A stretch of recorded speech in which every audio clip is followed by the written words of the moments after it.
I took my troubles down to Madame Ruth. You know that gypsy with the gold cap too. She's got a pad on 34th and Vine, selling little bottles of love potion number 9. I told her that I was a flop with chicks. I've been this way since 1956. She looked at my palm and she made a magic sign. She said, what you need is love potion number 9. She bent down and turned around and gave me a wink. She said, I'm gonna mix it up right here in the sink. It smelled like turpentine and looked like India ink. I held my nose, I closed my eyes. I took a drink.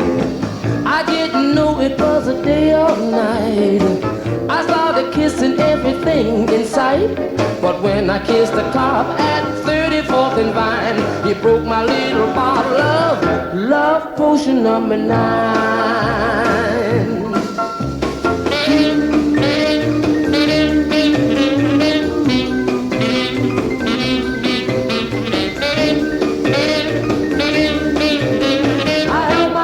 Close my eyes. I took a drink. I didn't know it was a day or night.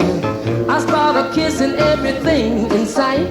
I had so much fun that I'm going back again. I wonder what happened with love potion number 10, love potion number 9.